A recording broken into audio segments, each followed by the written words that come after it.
ரொம்ப ரொம்ப மகிழ்ச்சியாக இருக்குது. எனக்கு இந்த மயிலாடுதுறை, காரைக்கால், நாகப்பட்டினம் இங்கே வந்தால் எனக்கு உற்சாகம் இன்னும் கொஞ்சம் அதிகமாகிடும். கூட்டத்தில் ஒரு அக்கா சொல்லுது, எந்த ஊருக்கு போனாலும் இதாண்டே சொல்லுவான். அப்படி கிடையாதுக்கா, உண்மையாக சொல்கிறேன். எல்லா ஊர்லேயும் சொல்லுவேன் தான், ஆனால் இங்கே அதிகமாக உண்டு. ஏன் அப்படின்னா, நான் படித்த மண் மயிலாடுதுறை. அங்கே தான் தருமபுரி ஆதீன காலேஜில் தான் பிலிட் தமிழ் இலக்கியம் படித்தேன். அங்கேருந்து இந்த நாகப்பட்டினத்துக்கு போட்டிக்கெலாம் வருவேன். நான் அப்பொழுது பார்த்த நாகைக்கும் இப்பொழுது பார்க்கிற நாகைக்கும் பிரமிப்பாக இருக்கிறது. தொடர்ந்து தமிழ்நாடு அரசு புத்தக திருவிழாவை நடத்துவதற்கான காரணம், ஒரு 2 வருஷம் வராத ஆட்கள் கூட 3வது வருஷம் என்னதான் இருக்குன்னு பார்க்கலான்னு வருவீங்க. முதல் வருஷம் அந்த பொருட்காட்சியோடு நிற்பீங்க. அடுத்த வருஷம் அப்பளம் பஜ்ஜி சாப்பிடுவீங்க. அதுக்கு அடுத்த வருஷம் உள்ளே வந்து தான் ஆகணும். எந்த மனிதன் புத்தகத்தை தேடி உள்ளே வருகிறானோ அவனை இந்த வாழ்க்கை அரவணைத்து கொள்ள காத்திருக்கிறது என்பதை மட்டும் புரிஞ்சு கொண்டா போதும், நாம் படிக்க ஆரம்பிச்சிடலாம். எனக்கு என்ன இந்த புத்தக திருவிழாவில் மேலும் ஒரு கூடுதல் மகிழ்ச்சினா, நம்ம வாழ்க்கையில் நம்மளை ரசிக்கிறாங்க. ஒரு அக்கா வந்தோன்னு சொல்லிச்சு, தம்பி உங்களை எனக்கு ரொம்ப பிடிக்கும்னுச்சு. ரொம்ப நன்றிக்காண்ணே. ஒரு அண்ணன் சொன்னார், எல்லாம் மகிழ்ச்சியாக இருந்தது. நம்மளை ரசிக்கிறாங்க. ஆனால் நாம் ரசிக்கிற சில மனிதர்கள், சில ஆளுமைகள் இருப்பாங்கள்ல, அந்த மாதிரி நான் மிகவும் மதிக்கிற, நான் மிகவும் ரசிக்கிற, நான் மிகவும் நேசிக்கிற, எப்பொழுதும் அவர் எழுத்துக்களோடு கைகுலுக்குகிற அன்பு அண்ணன், திரைப்பட பாடலாசிரியர், எழுத்தாளர், சிந்தனையாளர், சங்க இலக்கியங்களை நவீனப்படுத்தி இந்த தலைமுறைக்கு கடத்துவதிலே அவர் எழுத்துக்களுக்கு நிகர் அவர்தான் அன்பு அண்ணன் யுகபாரதி அவர்களோடு இந்த மேடையை பகிர்ந்து கொள்வதில் எனக்கு ஆகப்பெரிய மகிழ்ச்சி. எனக்கு அவ்வளோ பிடிக்கும். தொண்டையும் லைட்டாக பிடிக்குது, கொஞ்சம் பார்த்துக்க. எனக்கு ரொம்ப ரொம்ப சந்தோஷம். என்ன தலைப்பில் பேசலாம் அப்படின்னு கேட்டாங்க. பொதுவாக ஒரு தலைப்பு கொடுத்துட்டு நம்ம என்ன வேணால் பேசலாம். பொதுவாக அதான் பண்ணுவோம். ஃபுல்லாக கை தட்டி சிரித்து எந்திரிச்சு போகிறப்ப, நல்லா பேசுனா தலைப்பில் பேசலையே அப்படின்னு நீங்கள் யோசிப்பீங்க. ஏன்னா நாகப்பட்டினம் மக்களை பற்றி எனக்கு தெரியும், கொஞ்சம் ஷார்ப்பான ஆளுங்கன்னு. ஓ, 4 பேர் தான் ஷார்ப்பா? அதனால் சரி, என்ன தலைப்புன்னு அண்ணன் கேட்டப்ப, நம்ம விழா குழுவினர் கேட்டப்ப நான் சொன்னேன், எந்த நிமிடமும் துவங்கலாம் அப்படின்னு ஒரு தலைப்பு கொடுங்கன்னு. அப்புறம் இன்னைக்கு இந்த பேச்சு தலைப்பு குறித்து யோசிச்சுக்கிட்டு இருக்கிறப்ப யோசித்தேன், கரெக்ட், எந்த நிமிடமும் துவங்கலாம் பேச்ச, எந்த நிமிடமும் துவங்கலாம் உங்கள் கைத்தட்ட, எப்போ வேணா நடுவில் வரும், கரெக்டா? எந்த நிமிடமும் துவங்கலாம் உங்கள் சிரிப்பொலி, எந்த நிமிடமும் துவங்கலாம் நீங்கள் எஞ்சி போகிறது, நீங்கள் ரசிக்கிறது, நீங்கள் கொண்டாடுறது, நீங்கள் வாழ்கிறது, நீங்கள் படிக்கிறது, இது எல்லாமே எந்த நிமிடமும் துவங்கலாம். கரெக்டா? வாழ்க்கையே அப்படி தானே, அந்த ஒற்றை பிடிப்பில் தானே வாழ்க்கை ஓடிட்டு இருக்கு. இன்னைக்கு நான் யார்கிட்டையோ அன்றைக்கி பேசிகிட்டு இருந்தப்போ ஒருத்தர் சொன்னார், சோகங்கள் இல்லாமல் இன்னைக்கு எந்த மனுஷன் வீட்டிலேருந்து வெளியில் வரான்னு கேட்டார். எந்த சோகமுமே இல்லாமல் எந்த தனி மனிதன் வீட்டிலேருந்து வெளியில் வரான்? கரெக்டாக இல்லையா அவர் சொன்னது? எல்லாருக்கும் ஒரு சோகம் இருக்குது, ஆனால் அதை மறைச்சிக்கிட்டு நல்லா இருக்கீங்களான்னு கேட்பாங்க. வாய் நிறைய நம்ம பொய் சொல்லுவோம், நல்லா இருக்கோன்னு. ரொம்ப நல்லா இருக்கேங்க, ரொம்ப பெரிய பொய். பதிலுக்கு நாம் கேட்போம், நம்ம மனசு ஆறாது, இவன் உண்மையை சொல்கிறானா பொய் சொல்கிறானான்னு பார்ப்போம். நீங்கள் எப்படி இருக்கீங்க? நானும் நல்லா இருக்கேன். அப்போ நீயும் பொய் தான் சொல்கிற, ஓகே போயிட்டு வரேன். கரெக்டா? ஆனால் நான் என்ன சொல்கிறேன், எவ்வளவு சிரமங்கள் இருந்தாலும் அடுத்த மனிதர்களை பார்க்கிற பொழுது சிரிக்கிற பக்குவம் இருக்கிற வரைக்கும் வாழ்க்கை வரமானதுன்னு நினச்சிக்கோங்க. வேற எதுவுமே இந்த வாழ்க்கைக்கு அதிகபட்சமாக தேவையே கிடையாது. நீங்கள் மகிழ்ச்சியாக இருக்க எந்த நிமிடமும் துவங்கலாம். நான் உடனே சொல்கிறேன், இதை நான் எப்படி யோசித்தேன் அப்படின்னா, வாசிக்க எந்த நிமிடமும் துவங்கலாம், வாசிக்க எந்த நிமிடமும் துவங்கலாம். யுகபாரதி என்ன, அக்கா பச்சை சேலை, அக்கா green sari, sit down. Blue churidar, sit down. Purple பாப்பா உட்காரு. 10 சேர் காலியாக கிடக்கு, எங்கே உட்காருதுன்னு அல்லாடிட்டு கிடக்கையாது. இதுனா தீபாவளிக்கு வந்த பஸ்ஸா? இப்போ கூட அது கவனிக்கல. என்ன அவங்க அம்மாவை கூட்டிகிட்டு இருக்கு, இங்கே வா. இப்போ வரைக்கும் அதுக்கு அது தனி உலகத்தில் இருக்கு. ஒரு பேச்சாளர்களுக்கு சிக்கலே அதுதான். உயிரை கொடுத்து ஒரு 50-60 புக்கை ரெஃபர் பண்ணி ஒரு மணி நேரம் பேசிடுவோன்னு வரப்ப ஒரு குழந்தை நம்ம யாருன்னு தெரியாம புத்தக திருவிழா நடந்து போகும் பாருங்க, எந்த நிமிடமும் துவங்கலாம். இவ்வளவுதான் வாழ்க்கை. எங்க அண்ணன் வந்திருக்காரு, யுகபாரதி அண்ணன். நீங்க யுகபாரதி அண்ணனுடைய புத்தகங்கள் நேர் நிறை பதிப்பகம் கரெக்டு தானே? நம்ம அது சார்பாக நிறைய வெளியிட்டிருக்காங்க. கவிதை தொகுப்பு, கட்டுரை தொகுப்பு மிக அற்புதமாக இருக்கும், படிங்க. அது ஒரு அலாத இன்பம். அது இந்த கவிதையை எங்க மைசூர் பேலஸாக கூட இருக்கட்டும், மைசூர் பேலஸாக கூட இருக்கட்டும், 7 ஸ்டார் ஹோட்டலாக கூட இருக்கட்டும், இல்லை நீச்சல் குளத்தோடு கட்டின பெரிய பங்களாவாக இருக்கட்டும், எல்லா வீட்டை விட நம்ம வீடு அழகா இல்லையா? உண்மையா இல்லையா? ஹோட்டலில் போய் தங்கிட்டு வீட்டுக்கு வந்து கட்டிலில் படுத்தோன்னு நம்மால் சொல்லுவான், நம்ம வீடு தான் ஐயா, என்ன சுகம். சொல்கிறோமா? அண்ணன் எழுதியிருக்கார், எந்த கவிஞன் மக்களின் மொழியை தன் வார்த்தைகளில் பேசுகிறானோ அந்த கவிஞன் வரலாறு தாண்டியும் வாழ்கிறான் என்பதற்கு நிறைய விஷயங்கள் அண்ணனோட இதில் இருக்கு. ஆனால் அண்ணனே அதை மறுக்கிறார். நான் நிறைய அண்ணனை ஆழமாக படிச்சிருக்கேன். வரலாறு தாண்டி வாழ்றது வாழாதெல்லாம் அப்புறம் பார்த்துக்கலாம், முதல்ல எழுதுவோன்னு இருக்கார் அண்ணனை. ஒரு கவிதையில் அண்ணன் சொல்கிறாரு, ஓரம் கிழிந்த பாய். எனக்கு தெரிஞ்சு எந்த வீட்லையும் பாய் ஒழுங்காக இருந்ததா சரித்திரமே கிடையாது. கரெக்டா? ஆமாம், சொந்தக்காரன் வந்தால் கிழிஞ்சு பாய் மேலே வந்திருக்கும், அதை தலையில கமுத்தி வச்சுருப்போம். ஏன்னா சொந்தக்காரனுக்கு தெரியக்கூடாதான் பாய் கிழிஞ்சது. நம்ம பொழப்பே கிழிஞ்சு கிடக்கு, பாய் கிழிஞ்சா என்ன தெரியக்கூடாது, இப்படி திருப்பி வச்சிடுறது. அண்ணன் எழுதுறாரு, ஓரம் கிழிந்த பாய், காரை பெயர்ந்த சுவர், ஒட்டடை படிந்த சன்னல். இது எல்லாமே நம்ம வீட்டோட கனெக்ட் பண்ணிக்கலாம். நீங்கள் ஒட்டடை படிந்த சன்னல், ஓசை எழுப்பும் மின்விசிறி. அட்டகாசம். வீடே அமைதியாக இருந்தாலும் வீட்டுக்குள்ள சத்தம் போட்டுட்டே இருக்கிறது ஒரே ஒரு ஃபேன், அது நம்ம ஃபேன். கரெக்டா? சில இதெல்லாம் இந்த மாதிரி சத்தம் வராதுரா தம்பி. அப்பனா நீ வந்து ரொம்ப நீ ஓல்ட் ஆகிட்டியா இல்லை ஃபேன் ஓல்ட் ஆச்சான்னு தெரியல எனக்கு. வருமா சுவிட்சை ஆன் பண்ணிட்டு அவனே கத்துவான் போல இருக்கு, சத்தம் வரலைனா. ஓசை எழுப்பும் மின்விசிறி, கலைந்த தலையணை. நம்ம ஊரில் ஒரு தலையணை கூட சரியா இருந்ததா சரித்திரமே இல்லை. சில பேர் தலகாணியோட ஓரத்தில் படுத்துக்குவான், இங்கே தான் கரெக்டாக இருக்கும், அந்த சைடு பள்ளமாக இருக்கும், கழுத்து வலி வந்துடும், தலகாணியை மாற்று. எப்படி இயல்பு பாருங்க. கலைந்த தலையணை, அதுதான் எனக்கு ரொம்ப பிடிச்சிருந்தது நீங்கள் எழுதுனதுல.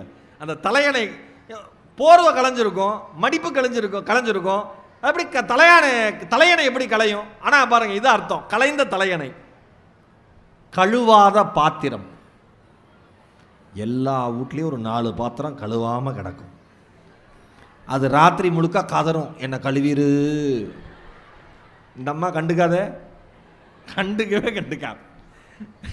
அவ்வளோதான், தூங்கி எஞ்ச காலைல பார்த்துக்குவோம், காலையில் பார்த்துக்குவோம், கழுவ மாட்டோம். கழுவாத பாத்திரம். என்றாலும் ஓரம் கிழிந்த பாய், காரை பெயர்ந்த சுவர், ஒட்டடை படிந்த சன்னல், ஓசை எழுப்பும் மின்விசிறி, கலைந்த தலையணை, கழுவாத பாத்திரம். என்றாலும் என் வீடு இனிது. இதுக்கே கை தட்டிடா. அப்படி அடுத்த வரி தான் கிளைமேக்ஸே. என் வீடு இனிது, ஏனெனில் எதிர் வீடு உனது.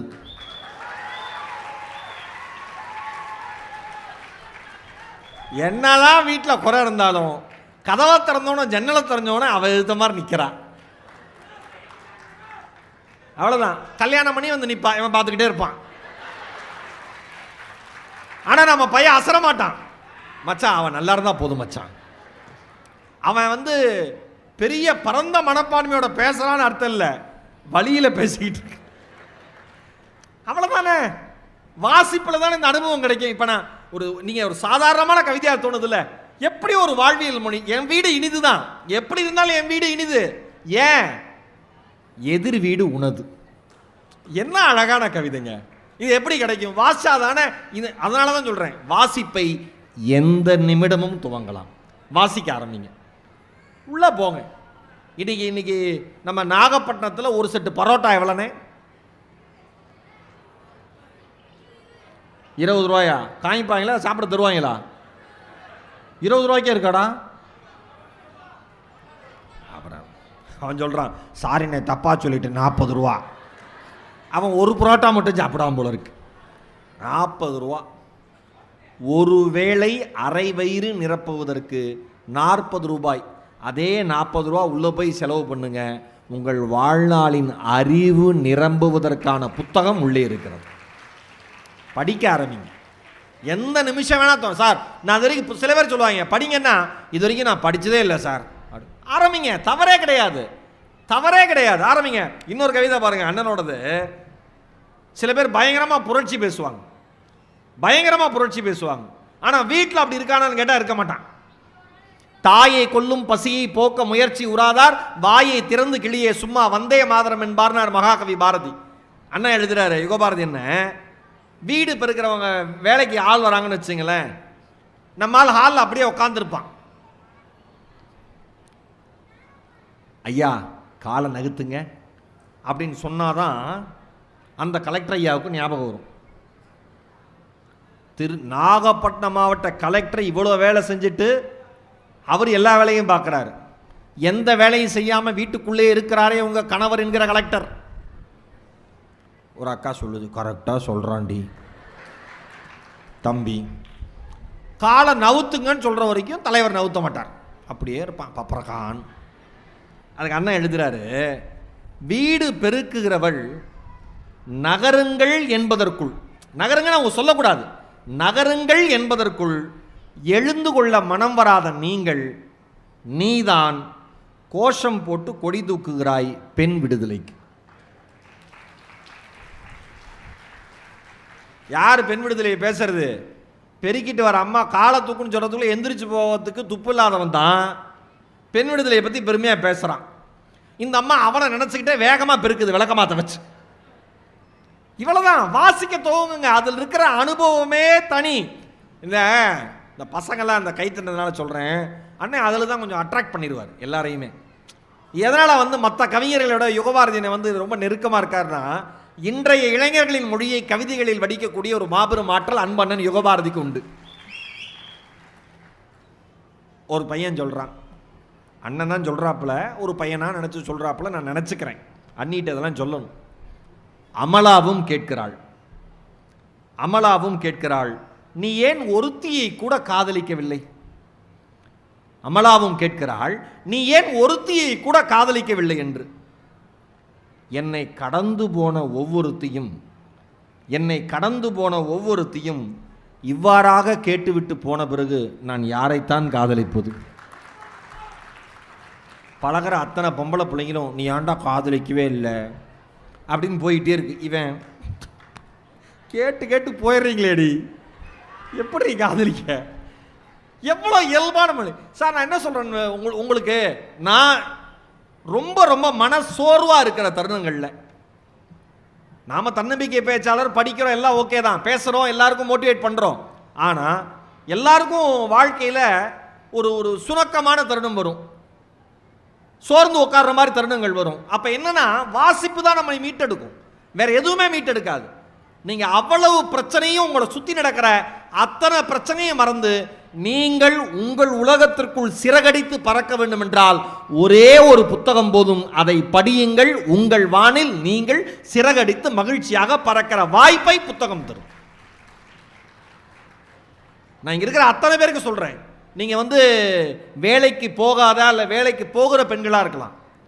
வீட்டு வேலைலாம் முடிச்சுட்டு புருஷனெல்லாம் அமுச்சு விட்டு குழந்தைங்களுக்குலாம் டாட்டா காமிச்சிட்டு நீங்க உங்களுக்கு நேரத்தை ஒதுக்கிறதுக்கு டிவி சீரியல் பார்க்குறீங்கல்ல, அதில் ஏதாவது ஒரு சீரியலை நாளையிலேருந்து ஒரு அரை மணி நேரம் கட் பண்ணிவிட்டு அரை மணி நேரம் மட்டும் படிக்க ஆரம்பிங்க.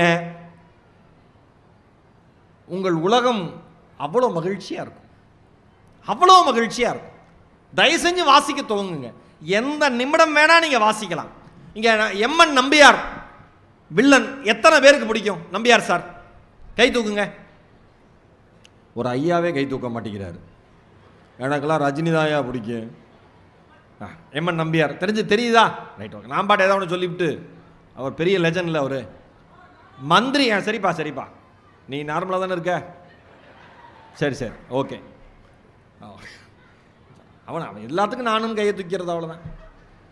இந்த ரோட்டில் ஒரு ஆக்சிடெண்ட்டாக எல்லாம் கூட்டமாக நின்றுட்டு இருந்தாங்களாம். நம்ம ஆளுக்கு எப்பயுமே ஒரு 10 பேர் வேடிக்கை பார்த்தா அவனும் உள்ளே போய் பார்ப்பான். பையனே இல்லைனாலும் வேடிக்கை பார்ப்பான். கூட்டமாக நின்றுருக்கானுங்க. இவன் உள்ளே போகணும், உள்ளே போக முடியல. ஏன்னா இவனுக்கு முன்னாடி இந்த சீனியர்லாம் வேடிக்கை பார்க்க வெயிட் பண்ணிக்கிட்டு இருக்கான். நவுருங்க நவுருங்க நவுருங்க, என்னாச்சு? ஆக்சிடென்ட் ஆகி போச்சு. ஐயோ ஆக்சிடென்ட் ஆகி சித்தப்பாவுக்கு சித்தப்பாவுக்கு நவுருங்க. எல்லாம் வழி விட்டுருக்கானுங்க. தள்ளி போய் பார்த்தா ஒரு பன்னிக்குட்டி. என்ன ஏதுனே தெரியாம கூட்டத்தில் சேரவே கூடாது. வடிவேல் சொல்லுவாரு, வாங்கடா வாங்க பஸ்ஸில் ஏறுங்க ஏறுங்க ஏறுங்க பாரு, எல்லாம் முட்டிட்டு வண்டி ஃபுல்லாக காலியாக இருக்கும் பாருங்க. அந்த மாதிரி தான் புத்தகம் நிறையா இருக்கு, கூட்டம் வருது, வாங்கலை படிக்கலை. தயவு செஞ்சு வாங்கிருங்க, படிச்சிருங்க. என்னோட ரெக்வஸ்ட். மந்திரி குமாரி படத்தில் மாடர்ன் தியேட்டர் சார்பாக எம்என் நம்பியார் அவர்களை நடிக்க வைக்கணும்னு முடிவு பண்ணிட்டு அதோட owner, modern theatres owner TR சுந்தரமையா அவர் வர சொல்லியிருந்தாராம். எம்என் நம்பியார் வில்லத்தனத்துக்கு பேர் போனவர். மந்திரி குமாரி தான் அவருக்கோட மெயின் டேர்னிங் பாயிண்ட் மாதிரி அவருடைய திரையுலக வரலாற்றில். அப்படி போறாராம், வாசலில் நிற்கிறாரு. யார? டிஆர் சுந்தரமையாவை பார்க்கறதுக்கு. உள்ளுக்குள்ள ஐயோ அம்மா ஐயோ அம்மான்னு சத்தம். இவர் கேட்டிருக்காரு, என்னங்க சத்தம்னு. வெள்ளன்னு அவர் சொல்லியிருக்காரு, எங்கள் ஐயாவுக்கு பொய் சொன்னால் பிடிக்காது, வேலை பார்க்கலன்னா பிடிக்காது, கொஞ்சம் கை நீட்டி விடுவாப்புல, கோவத்தில் அடிச்சுக்கிட்டு இருக்காருன்னா இவர் பயந்துட்டாராம். யாரு? எம்என் நம்பியார் ஐயா. கொஞ்ச நேரம் கழிச்சு பொறுமையாக கேட்டிருக்காரு, வேலை செய்கிறவங்கள தான் அடிப்பாரா, நடிக்கிறவங்களையும் அடிப்பாரா? இவர்கிட்ட அடி வாங்காத பெரிய ஆளுங்களே இல்லைங்கன்னு இருக்கான் அவன். இதை கேட்டுட்டு மெதுவாக எஸ்கேப் ஆலான்னு எந்திரிச்சிருக்காரு. அப்போ கரெக்டாக டிஆர் சுந்தரமையா வாங்கன்னு கூப்பிட்டாங்களாம். உள்ளே வாங்கன்னு அவருடைய அறைக்கு. பயந்துக்கிட்டே போனாராம். தமிழ் திரைப்பட வரலாற்றில் யாருக்குமே தராத ஒரு மிகப்பெரிய தொகையை முன்பணமாக கொடுத்து, இனிமேல் மாடர்ன் தியேட்டர்ஸோட கம்பெனி ஆர்டிஸ்ட் நீங்கன்னு எம்என் நம்பியார் அவர்களோட ஒப்பந்தம் போட்டாராம் டிஆர் சுந்தரமையா. நான் எதுக்கு சொல்கிறேன் அப்படின்னா, உலகத்தையே தமிழ் சினிமா பார்க்குற அத்தனை பேருமே இன்னைக்கு வரைக்கும் எம்ஜிஆரை பிடிச்சவங்களுக்கு, ஹீரோவாக நடித்தவங்களை பிடிச்சவங்களுக்கு எம்என் நம்பியாரை இன்னைக்கு வரைக்கும் பிடிக்காத அவரோட வில்லத்தனத்தினால. பழைய பாட்டிக்கலாம் எம்என் நம்பியாரே பேட்டியில் சொல்லியிருக்காரு, ஒரு வீட்டில் போய் தண்ணி கேட்டேன், நீலாம் எம்ஜிஆரை கத்தியால் அடித்தவன், உனக்கெல்லாம் தரவே மாட்டேன் இருக்கு அந்த அம்மா, நீ உனக்கு தரமாட்டேன் ஓடிப்போ அப்படின்னு இருக்கு. அந்த அளவுக்கு அவரை பயமுறுத்துறதுக்கு ஒரு திறந்திருக்கான் இந்த உலகத்தில். இது எல்லாமே எப்போ தெரியும்னா, படிக்கிறப்ப தெரியும். இந்த மாதிரி திரைத்துறையில் நடந்த சுவாரஸ்யமான விஷயங்களை நெஞ்சம் மறப்பதில்லைன்னு ஒரு புத்தகம் சித்ரா லட்சுமணன் எழுதியிருக்காரு. பழைய தகவல்களை சுமந்து வர நல்ல புத்தகம், நல்லா படிக்கலாம். நீங்கள் இங்கே அப்படியே நீங்கள் உள்ளுக்குள்ளே கொஞ்சம் போயிட்டீங்கன்னா அது மாதிரி ஒரு சிறப்பான விஷயம் இல்லை. என்எஸ்கே இங்கே இருக்கிற எல்லாருமே தெரிஞ்சுங்க, உலகத்திலேயே நகைச்சுவை நடிகர்களிலேயே 2 தான் சிலை இருக்கு. ஒருத்தர் யாரு? Charlie Chaplin. இன்னொருத்தர் யார் தெரியுமா?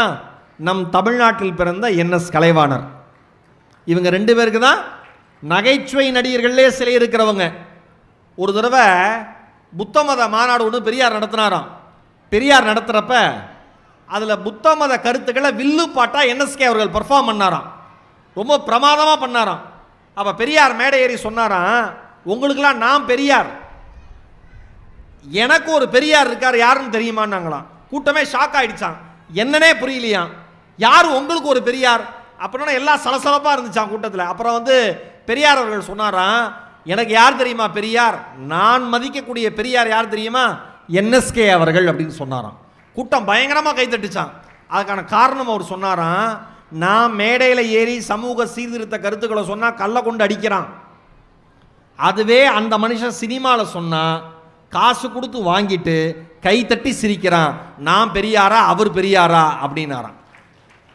வாழ்க்கையில் இது எல்லா விஷயங்களும் நம்ம தெரிஞ்சுக்கணும்னா ஒரே ஒரு வாய்ப்பு. பாத்திமா பீவி, பர்வீன் சுல்தானா எங்கே போகிறீங்க, இங்கே சாப்பிட போகிறீங்களா, 8:30 பஸ் வருவான். அதனால தான் நம்ம ஊரில் சொன்னான், ஆற்றுக்குள்ளே இறங்கி அழகரை தேடினாலும் சோத்துக்குள்ளே தான் இருக்கான் சொக்கநாதன்னா. நான்லாம் அன்றைக்கி வந்து சத்துணவு யார் பீரியடில் போட்டது எம்ஜிஆர் பீரியடா காமராஜர் பீரியடா அப்படிங்கிற ஒருத்தன் லஞ்ச் பீரியடுங்கிறான். என்னென்ன வேலை அந்த குடும்பம் எனக்கு அந்த குடும்பத்தை ரொம்ப பிடிச்சிருக்கு. அது என்ன பண்ணுச்சுன்னா, அந்த அம்மா முதல்ல நான் போகிறேன்டி, குழந்தைங்கள்லாம் பின்னாடி வாங்க, மொத்தமாக எந்திரிச்சு அவன் ஏதாவது சொல்லுவான்ட்டு முதல்ல 2 ஆதார் கார்டு போச்சு, அப்புறம் ஒரு 2 ஆதார் கார்டு, அப்புறம் அந்த 4 ஆதார் கார்டு பெற்ற 3 ஆதார் கார்டு ஃபாலோ பண்ணுச்சு. இப்போ 7 ஆதார் கார்டும் போய்கிட்டு இருக்கு வெளியில். போயிடுச்சு. பயங்கரமான ஆளாக இருப்பான் போல இருக்கு. டே பூ போட்ட சட்டை வாடா தம்பி, தெளிவாக இருந்தீங்கன்னா சந்தோஷம்டா, அவ்வளோதான்டா, நீ ஸ்டெடியாக இருக்கணும்னு தான் நாங்கள் உழைக்கிறோம். வாழ்க்கையில் எனக்கு தான் நம்ம ஏதாவது ஒரு விஷயம் பேசுவோம், இப்படி யாராவது ஒன்று ஏதாவது பண்ணிவிட்டா அது தொடர்பாக போயிடும். என்ன எல்லாம் இங்கே வந்தோன்னே ஒருத்தர் கேட்டார், வேளாங்கண்ணியில் மாவட்ட நிர்வாகம் சார்பாக நல்ல அறை, அது ரொம்ப முக்கியம், விருந்தோம்பல்ல சாப்பிட்டீங்களான்னு கேட்டுக்கிட்டே இருக்காங்க. சொந்தக்காரன் கூட கேட்க மாட்டான், சொந்தக்காரங்கிறவன் கேட்கவே மாட்டான். என்னக்கா அப்படி சிரிக்கிற, ரொம்ப உங்கள் வீட்டு சைடு ரொம்ப மோசமாக இருக்கும் போல இருக்க. கரெக்டு தான். நான் அடுத்தது தான், வாசிக்க எந்த நிமிடமும் துவங்கலான்னு, அதே மாதிரி இப்போ சொல்கிறேன், நேசிக்க எந்த நிமிடமும் துவங்கலாம். யார் மேலேயும் நிரந்தர வெறுப்பு தேவையே இல்லை, யார் மேலேயும் நிரந்தர வெறுப்பு தேவையே இல்லை. நேற்று நடந்த ஒரு உண்மையான நிகழ்வு, மலேசியாவில் மஸ்ஜித் இந்தியாங்கிற பகுதியில் ஒரு அம்மா நடந்து போயிட்டுருக்காங்க. ஒரே ஒரு சுவர் கீழே தரையில் ஒரே ஒரு கல் பேந்து அந்த அம்மா உள்ளே போயிடுச்சுனே, கல் பேந்து அந்த அம்மா உள்ளே போயிடுச்சு. நீங்கள் எல்லாம் ஆச்சரியப்படுவீங்க, 1.5 நாள் ஆயிடுச்சு அந்த அம்மா உள்ளே எங்கே இருக்குன்னு தெரியல. அடுத்த நிமிடம், அடுத்த நொடி நிலையற்ற வாழ்வு நம் வாழ்வு. இருக்கிறதுலேயே அல்பத்தனமான வாழ்க்கைக்கு சொந்தக்காரன் தான் மனுஷன்.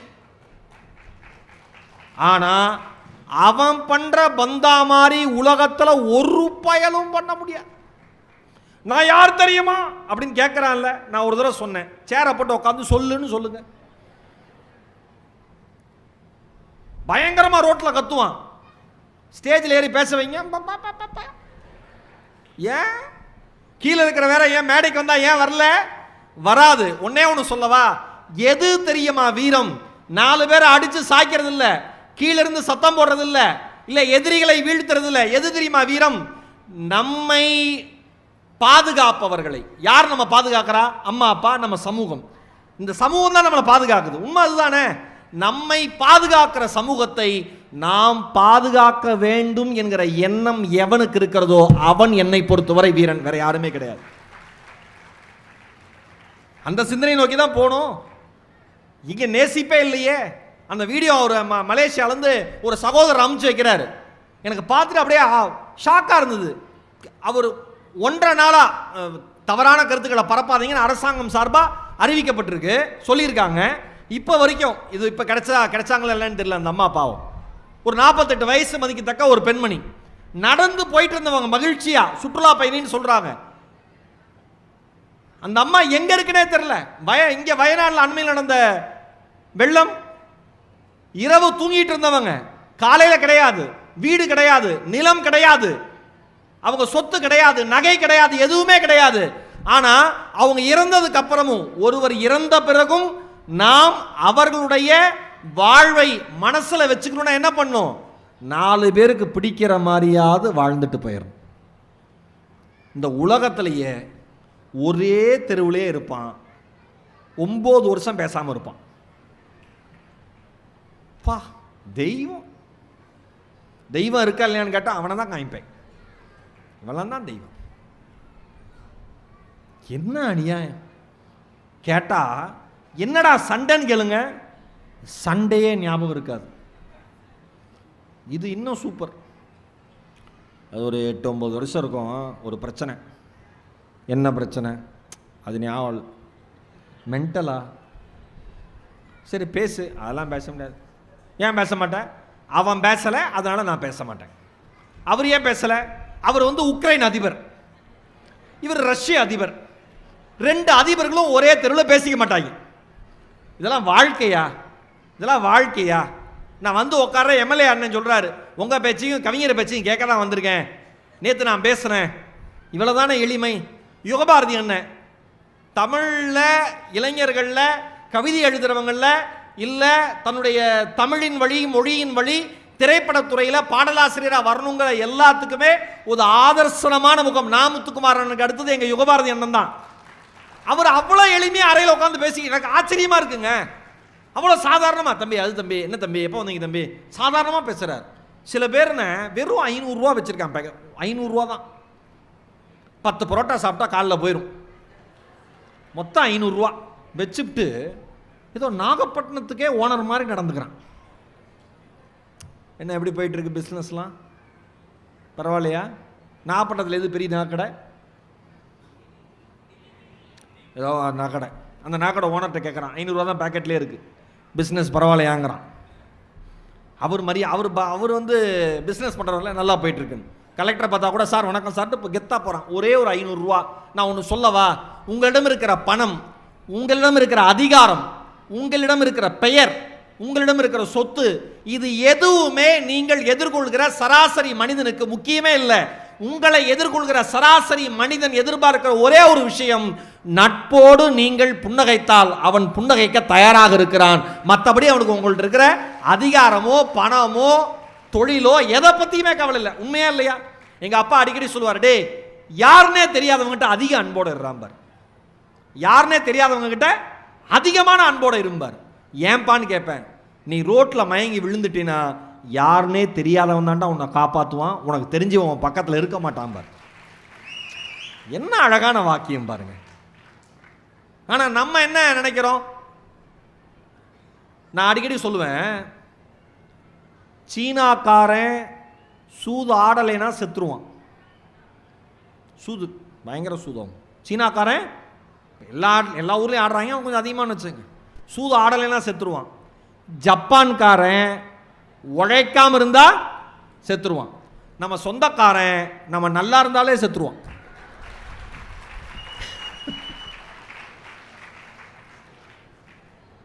என்னன்னே தெரியாது.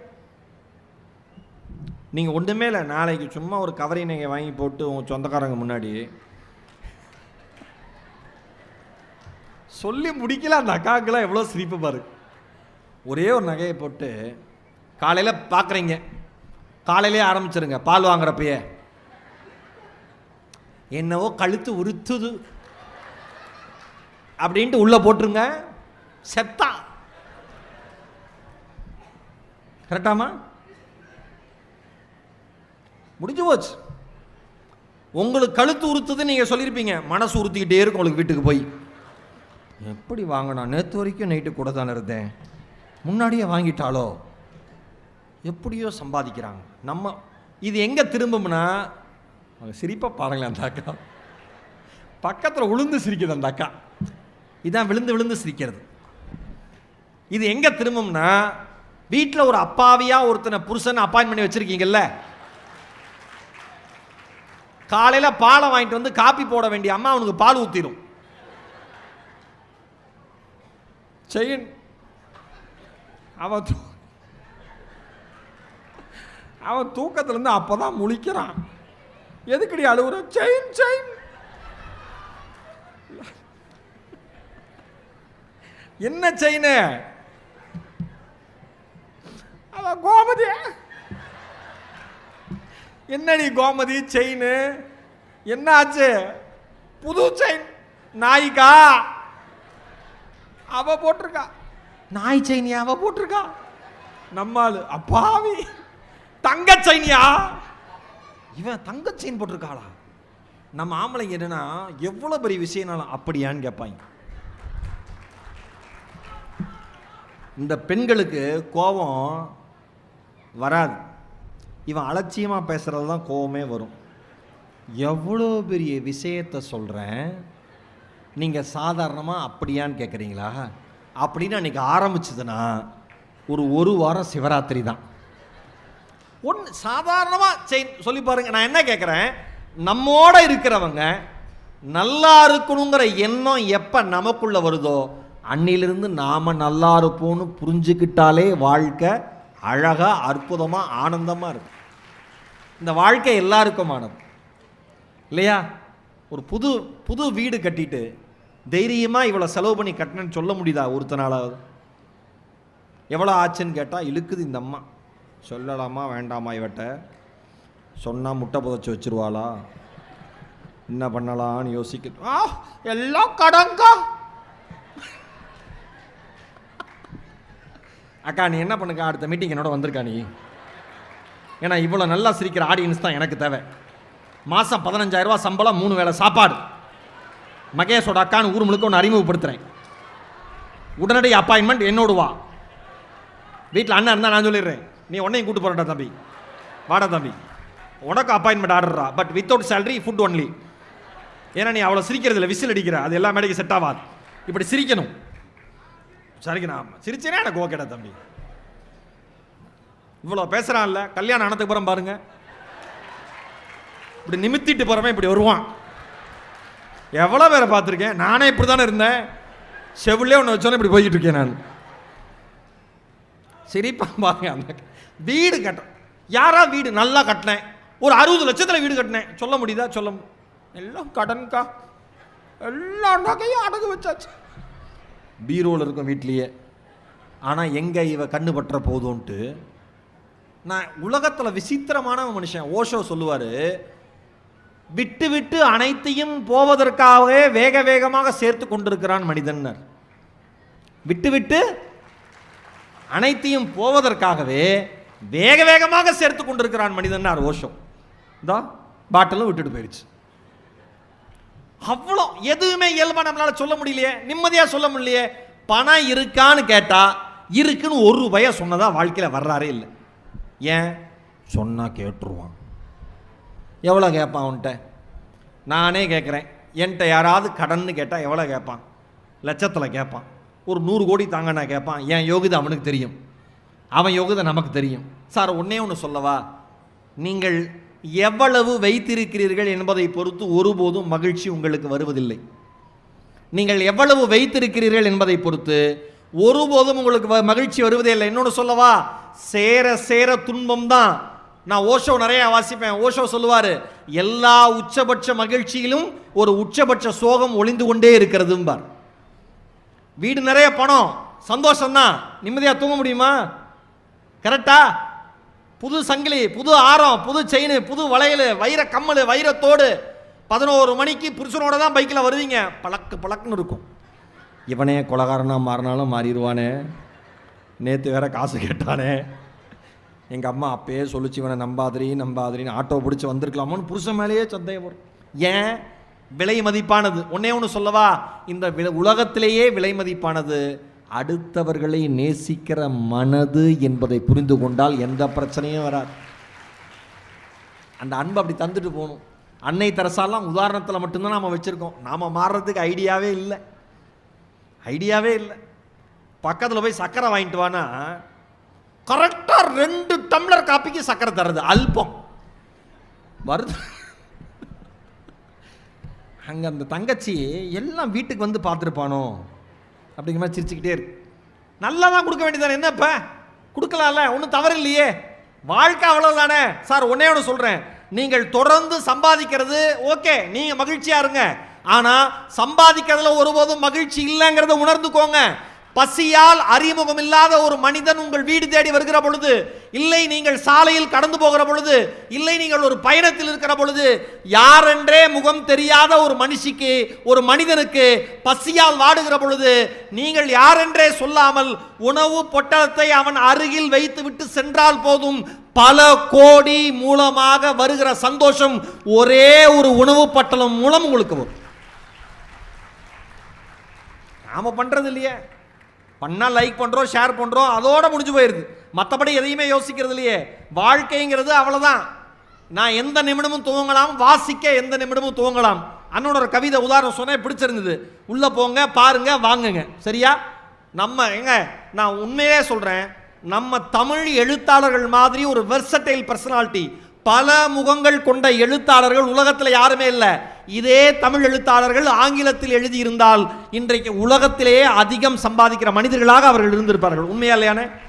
மொழி தான் இங்கே பிரச்சனையே. ஏன் நம்மால் வரான், பார்க்குறான், வாங்க மாட்டேங்கிறான், படிக்க மாட்டேங்கிறான். இங்கே எல்லாருக்கும் சொல்கிறேன், குழந்தைகளை அழைத்து கொண்டு வந்த பெற்றோர்கள் கை தூக்குங்க. அடுத்து அண்ணன் பேசணும், நேரம் ஆயிடுச்சு, டக்குன்னு நான் முடிச்சிடறேன். குழந்தைகளை அழைத்து கொண்டு வந்த பெற்றோர்கள் கை தூக்குங்க. உங்க எல்லாருக்கும் வாழ்த்துக்கள், உங்க எல்லாருக்கும் வாழ்த்துக்கள். என் சார்பா, நிர்வாகம் சார்பா ஒரு பலத்த கைத்தட்டல். சினிமாவுக்கு கூட்டிட்டு போறது எந்த அளவுக்கு முக்கியமோ, புத்தக கண்காட்சிக்கு கூட்டிட்டு வர்றது அந்த அளவு முக்கியம். தெரிஞ்சுக்கிட்ட பெற்றோர்களுக்கு நன்றி. உண்டியல் பழக்கம், நம்ம சின்ன வயசுல மண் உண்டியல் இருக்கும். அந்த உண்டியலை காசு சேர்த்து வச்சு, எங்கள் ஊரில் பெரிய மாரியம்மன் திருவிழா வரும். அப்போ அந்த உண்டியலை உடச்சி எது வேணால் வாங்கிக்கோன்னு எங்கள் அம்மா சொல்லும். நான் போய் வாங்கிக்குவேன். இங்கே இருக்கிற பெற்றோர்கள், இன்றைக்கி வந்தவங்களாம் இதை நீங்கள் செயல்படுத்துங்க.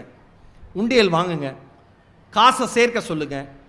அடுத்த ஆண்டு நாகப்பட்டினத்தில் புத்தக திருவிழா நடக்கிற பொழுது உண்டியலை உடைக்க சொல்லுங்கள், சேர்த்த பணத்தை எடுக்க சொல்லுங்கள், புத்தக கண்காட்சிக்கு வர சொல்லுங்கள்.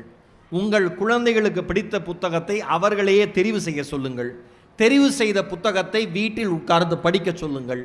படித்த புத்தகத்தை பற்றி உங்களோடு பகிர சொல்லுங்கள். நாளைய தலைமுறை வாசிக்கிற தலைமுறையாக மாற்றிய பெருமை உங்கள் தலைமுறையை வந்தடையும்.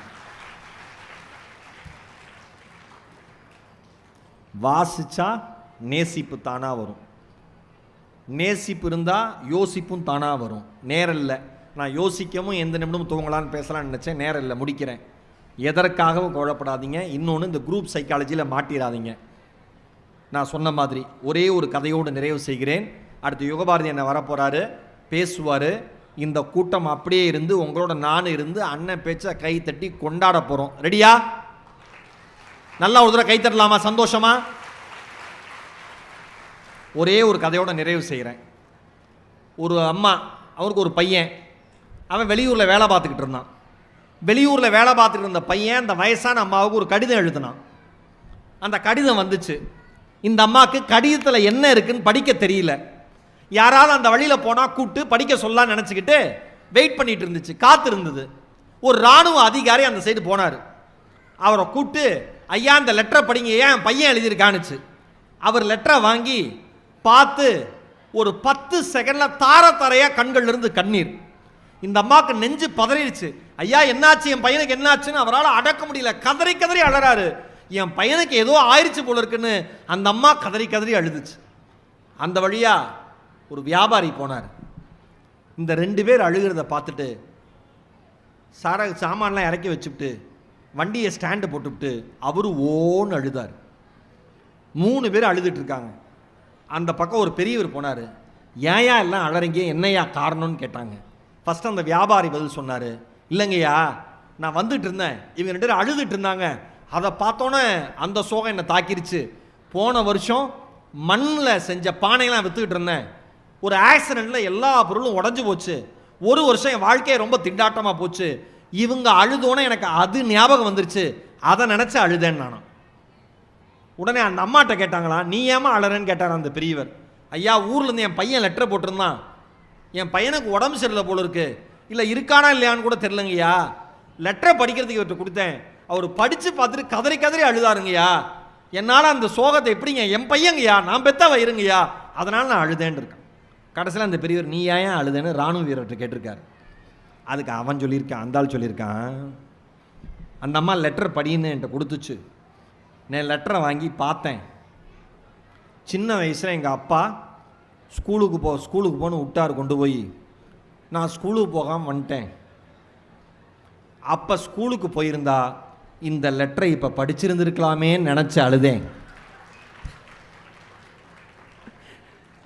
வேறு ஒன்றும் காரணம் இல்லைன்னொன்னே இந்த ஐயா 3 பேரையும் பார்த்தாராம். போயிருங்க மரியாதையாக 3 பேரும்.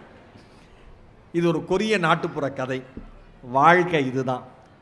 என்னன்னே தெரியாமல் நாம் எல்லாத்துலேயும் போய் சேர்ந்துடக்கூடாது. என்ன நடக்குதுன்னு நம்மளை சுற்றி தெரியணும்னா, நாம் எங்கே இருக்கோன்னு புரியணும்னா, இந்த சமூகத்திற்கு என்ன தேவைன்னு தெரியணும்னா படிக்கணும். படித்தால் மட்டும்தான் ஒரு தலைமுறையினுடைய தலையெழுத்து மாறும் என்பதில் அனைவரும் தெளிவாக இருங்கள். நேரத்தினுடைய அருமை கருதி இவ்வளோ நல்லா கேட்குற மக்கள்கிட்ட சீக்கிரமாக பேசி முடிக்க சிரமமாக இருக்குது. நீங்கள் 3 பேர் போட்டு விட்டீங்க இன்றைக்கி. நர்த்தகி அக்கா மிகப்பெரிய ஜாம்பவான். ஒரு பலத்தை கைத்தட்டல். அக்கா இந்த இடத்துல இல்லைனாலும் அவங்களுக்கு ஒரு பலத்தை கைத்தல் கொடுக்கணும். மிகப்பெரிய ஜாம்பவான் நர்த்தகி நடராஜ் அவர்கள். அண்ணன் லெஜண்டு. இந்த 2 பேருக்கு நடுவில் என்ன போட்டு விட்டீங்க? நேரம் பத்தலை. அடுத்த முறை மாவட்ட நிர்வாகத்திற்கு சொல்லுகிறேன், என்னை மீண்டும் அழையுங்கள். 10 நிமிஷம் பேசணுமா? தனியாக வந்து உங்கள் பக்கத்தில் உட்காந்து பேசுகிறேன். ஒன்றும் பிரச்சனையே கிடையாது. நான் நிறைய பேசுகிறேன். ஏன்னா நான் வீட்டை விட்டு வந்திருக்கேன். யார் கிடச்சாலும் வச்சு பேசின்னு பேசுவேன். கவலைப்படாதீங்க. அதனால் மீண்டும் நாங்கள் வருகிற பொழுது நிறைய நாங்கள் பேசுகிறோம். மகிழ்ச்சியோடு உங்களிடம் நிறைய கருத்துக்களை பகிர்ந்து கொள்கிறேன். புத்தக திருவிழாவிற்கு வந்த அனைவருமே அவரவர் வசதிக்கு தகுந்த மாதிரி, நீங்கள் வாசிப்புக்கு தகுந்த மாதிரி ஒரு புத்தகத்தை நிச்சயம் வாங்கி செல்லுங்கள். யுகபாரதி அண்ணனுடைய மேல் கணக்கு என்கிற ஒரு நூல் மிக அற்புதமான ஒரு நூல். அதை வாங்கி படிங்க. அண்ணனோட கவிதைகள் புத்தகம் எதை வேணால் எடுக்கலாம். இதயம். நான் கவிதையை சொல்கிறப்பே பரவசமாக இருந்துச்சா இல்லையா? அப்போ படித்தா எவ்வளோ பரவசத்துக்கு சொந்தக்காரராக மாறுவீங்க. இருக்கலாம். மீண்டும் மாவட்ட நிர்வாகம் அழைக்கிற பொழுது, நீங்கள் அன்போடு கூப்பிடுகிற பொழுது மீண்டும் வருகிறேன். நல் உரையை தருகிறேன். வாய்ப்பிற்கு நன்றி. வணக்கம்.